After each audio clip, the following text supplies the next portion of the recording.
The Salmagundi interview.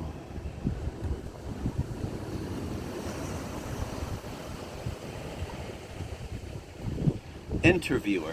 In On Style, written in 1965, you wrote, "To call Leni Riefenstahl's Triumph of the Will and Olympia masterpieces is not to gloss over Nazi propaganda with aesthetic lenience.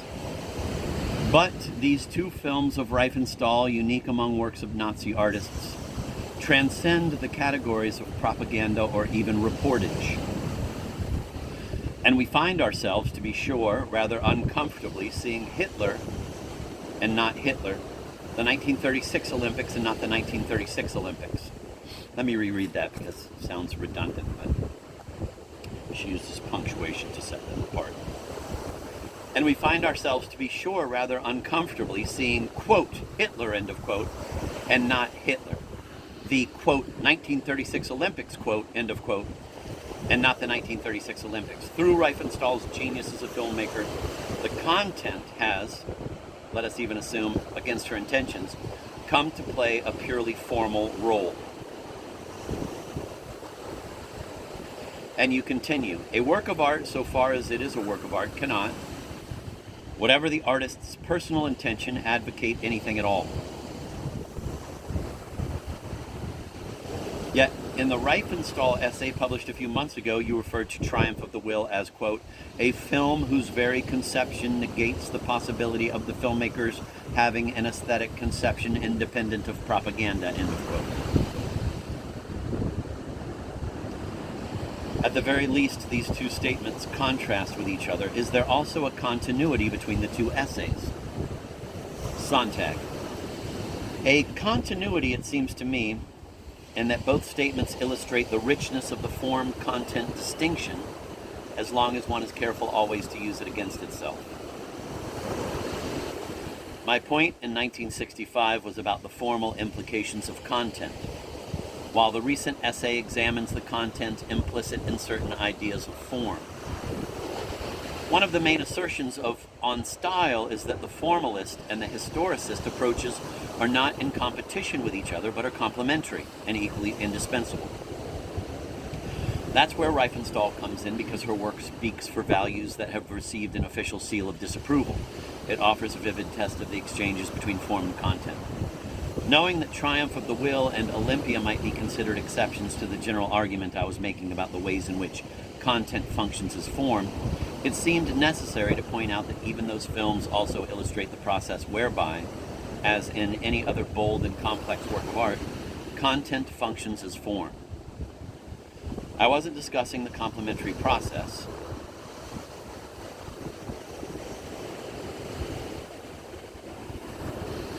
how form functions as content. When I set out early this year to treat Riefenstahl's work at some length, and with that approach I arrived at an analysis that was simply more interesting, as well as more concrete, and that rather overwhelms the summary as well as formalist use I had made of her work in 1965.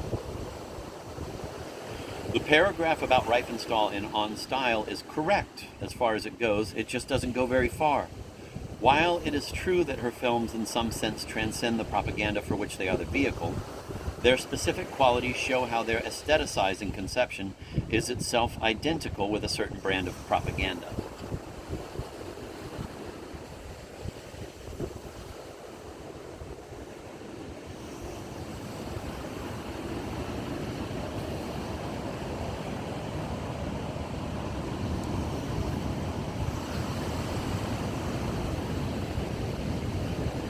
I'm still working with the thesis about the relation of art to the moral sense that is advanced in On Style, but my understanding of the moral services that works of art perform is less abstract than it was in 1965. And I know more about totalitarianism and about the aesthetics with which it is compatible, which it actually generates, than I did then. One of the experiences that made me more interested in the, so to speak, contextual implications of form, without lessening my interest in the formal implications of content, was seeing, 3 years after I wrote On Style, several of the mass spectacle films made in China in the 1960s. One film led to another inside my head, from The East is Red to, say, Eisenstein's Alexander Nevsky, Walt Disney's Fantasia, the choreographed patterning of bodies as objects in Busby Berkeley musicals, Kubrick's 2001. What these films exemplify is a major form of the modern aesthetic imagination which, as I've learned since the Riefenstahl essay was published, Siegfried Kracauer had explored as early as 1927 in an essay called The Mass Ornament, and Walter Benjamin had summed up a few years later when he described fascism as an aestheticization of political life.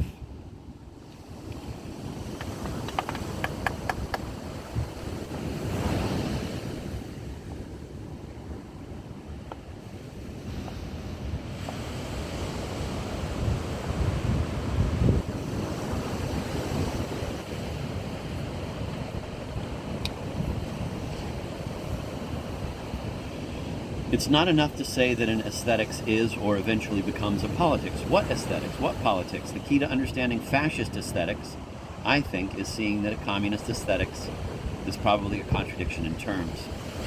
Hence the mediocrity and staleness of the art promoted in communist countries. And when official art in the Soviet Union and China isn't resolutely old-fashioned, it is objectively fascist, unlike the ideal communist society, which is totally didactic, turning every institution into a school. The fascist ideal is to mobilize everybody into a kind of national Gesamtkunstwerk.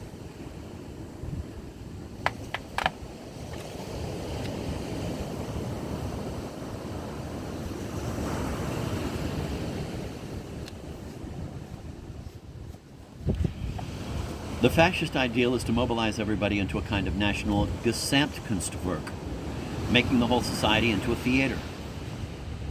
This is the most far-reaching way in which aesthetics becomes a politics.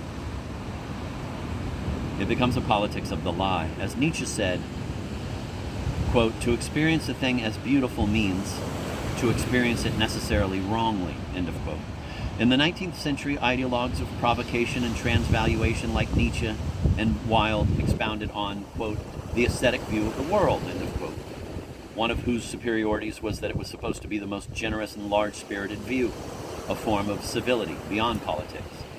The evolution of fascism in the 20th century has taught us that they were wrong. As it turns out, quote, "the aesthetic view of the world," end of quote, is extremely hospitable to many of the uncivilized ideas and dissociated yearnings that were made explicit in fascism, and which also have great currency in our consumer culture. Yet it is clear, China has made it very clear, that the moralism of serious communist societies not only wipes out the autonomy of the aesthetic, but makes it impossible to produce art in the modern sense at all. A 6-week trip to China in 1973 convinced me, if I needed convincing, that the autonomy of the aesthetic is something to be protected and cherished as indispensable nourishment to intelligence. But a decade-long residence in the 1960s with its inexorable conversion of moral and political radicalisms into, quote, "style," end of quote, has convinced me of the perils of overgeneralizing the aesthetic view of the world.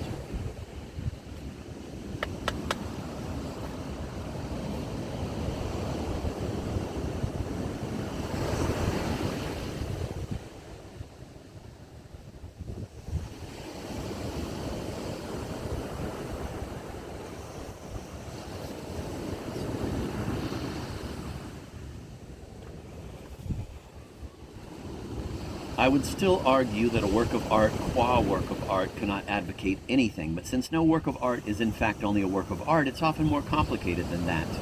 In On Style, I was trying to recast the truths expressed in Wilde's calculatedly outrageous preface to The Picture of Dorian Gray, and Ortega y Gasset's more sober overstatement of the same polemic against Philistinism in The Dehumanization of Art, by not tacitly separating or actually opposing, as Wilde and Ortega do, aesthetic and moral response. 10 years after On Style, this is still the position I write from, but I have more historical flesh on my bones now, though I continue to be as besotted an aesthete and as obsessed a moralist as I ever was. I've come to appreciate the limitations and the indiscretion of generalizing either the aesthete's or the moralist's view of the world without a much denser notion of historical context. Since you've been quoting me to myself, let me quote myself back to you. I say in that essay of 1965 that, quote, "awareness of style as a problematic and isolable element in a work of art has emerged in the audience for art only at certain historical moments, as a front between, as a front behind which other issues, ultimately ethical and political, are being debated, end of quote.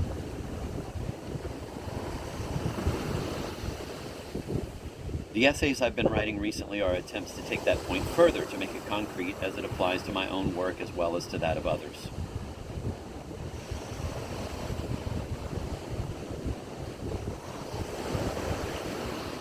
Interviewer: when the poet Adrienne Rich attacked the essay on Riefenstahl for disregarding feminist values, you replied, quote, applied to a particular historical subject, the feminist passion yields conclusions which, however true, are extremely general. Most of history, alas, is patriarchal history, end of quote.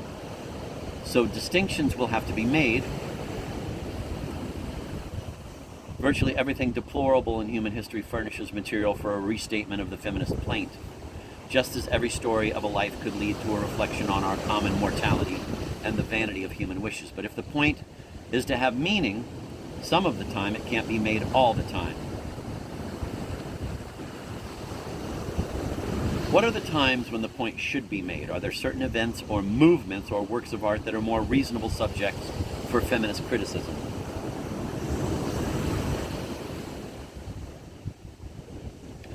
Sontag: I want armies of women and men to be pointing out the omnipresence of sexist stereotypes in the language, behavior, and imagery of our society.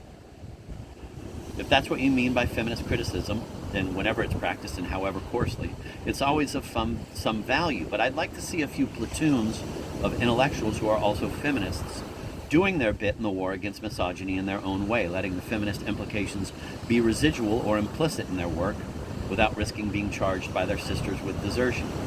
I don't like party lines. They make for intellectual monotony and bad prose. Let me put it very simply, though not, I hope, too plaintively. There are many intellectual tasks and different levels of discourse. If there is a question of appropriateness, it's not because some events or works of art are more reasonable targets, but because people who reason in public have, and ought to exercise, options about how many and how complex are the points they want to make, and where, in what form, and to what audience they make them. Rich complained that I had failed to say that Nazi Germany was, after all, the culmination of a sexist and patriarchal society. She was assuming, of course, that the values of Riefenstahl's films were Nazi values. So was I. That's why I wanted to discuss the question, in what sense does Riefenstahl's work embody Nazi values? Why are these films, and The Last of the Nuba, interesting and persuasive? I think it was permissible to assume that the audience for whom I wrote my essay is aware of the derogation of women not only in Nazi ideology, but in the main tradition of German letters and thought, from Luther to Nietzsche to Freud and Jung. It's not the appropriateness of feminist criticism which needs to be rethought, but its level. Its demands for intellectual simplicity, advanced in the name of ethical solidarity. These demands have convinced many women that it is undemocratic to raise questions about quality, the quality of feminist discourse, if it is sufficiently militant, and the quality of works of art, if these are sufficiently warm-hearted and self-revealing. Hatred of the intellect is one of the recurrent themes of modernist protest in art and in morals.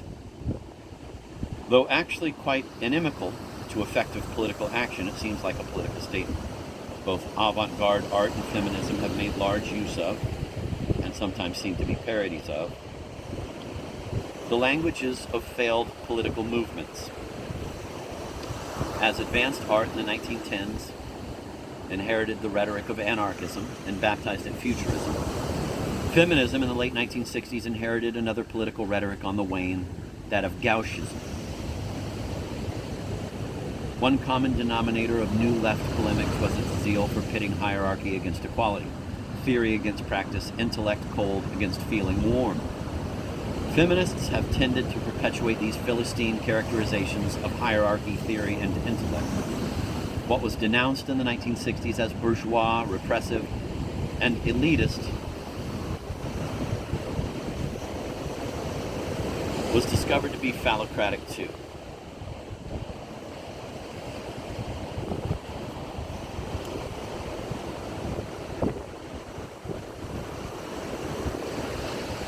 That kind of second-hand militancy may appear to serve feminist goals in the short run, but it means a surrender to callow notions of art and of thought and the encouragement of a genuinely repressive moralism.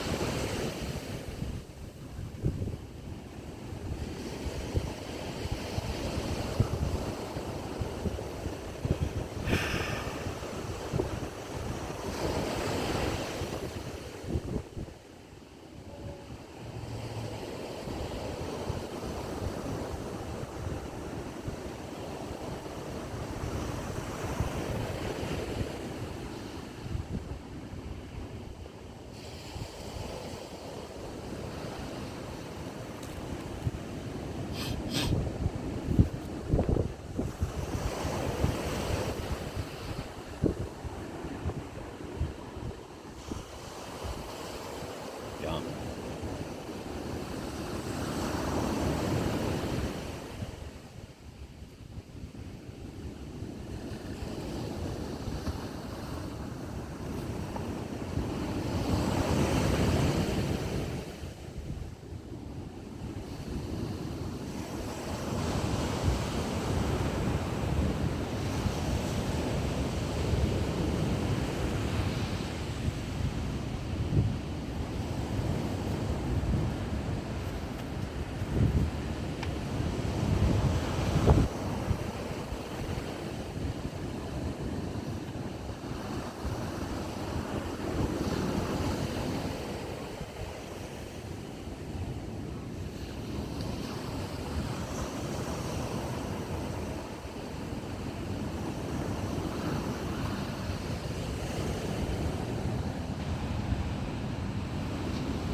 Interviewer.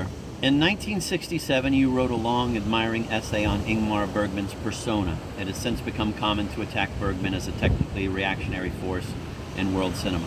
Feminist critics complain that his films regularly project negative images of women, which promise no useful encouragement to people in need of positive identity images. Do you share any of these views of Bergman as a reactionary artist, aesthetically or politically? Sontag. I am extremely reluctant to attack anyone as a reactionary artist. That's the weapon of the repressive and ignorant officialdom in you-know-which countries, where reactionary is also associated with a kind of pessimistic content, or, using the phrase you cite, with not providing positive images, being very attached to the benefits of pluralism in the arts and of factionalism in politics. I've grown allergic to the words reactionary and progressive. Such judgments always support ideological conformity, encourage intolerance, even if they aren't originally formulated to do that.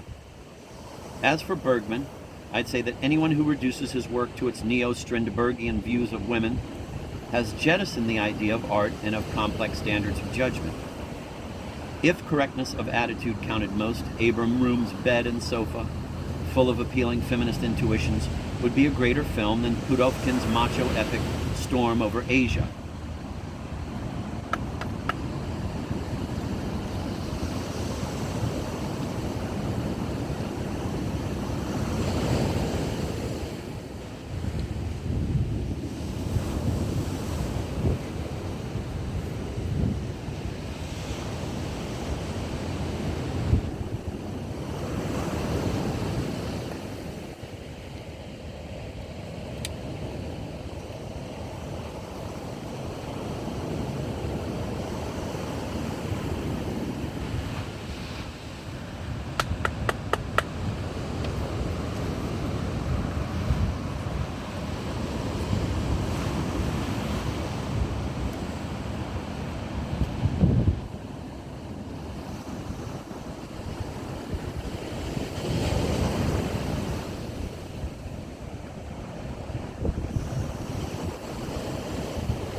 The harsh indictment of Bergman simply inverts the slack standards that prevail in much of feminist criticism.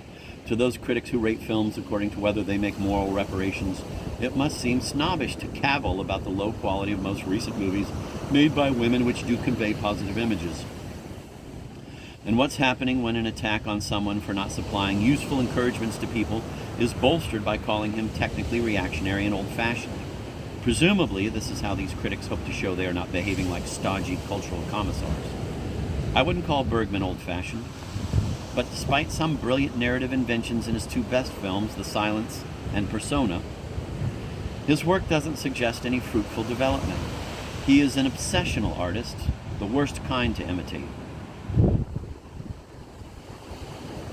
Like Stein and Bacon and Jansko, Bergman is one of those oppressively memorable geniuses of the artistic dead end, who go very far with a limited material, refining it when they are inspired, repeating it and parodying themselves when they aren't.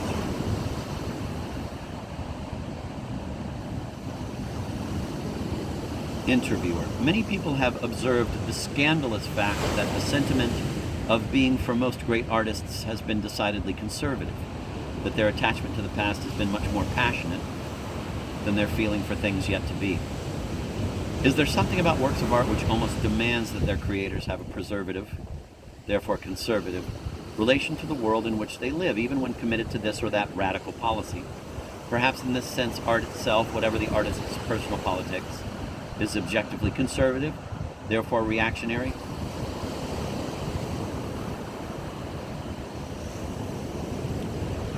Sontag, reactionary again. This feels like another version of the same question, so I'll try to answer in a different way. I doubt that there is anything more conservative or reactionary about artists than there is about people. And why shouldn't people be naturally conservative? That the past necessarily weighs more on the axis of human consciousness is perhaps a greater liability to the individual than to society. But how could it be otherwise? Where is the scandal? To be scandalized by the normal is always demagogic, and it is only normal that we are aware of ourselves as persons in a historical continuum, with indefinite thicknesses of past behind us, the present a razor's edge, and the future, well, problematic is one damp word for it. Dividing time into past, present, and future suggests that reality is distributed equally among three parts, but in fact the past is the most real of all. The future is inevitably an accumulation of loss, and dying is something we do all our lives. If artists are memory specialists, professional curators of consciousness, they are only practicing, willfully, obsessionally, a prototypical devoutness. There is a tilt in the very experience of living which always gives memory an advantage over amnesia.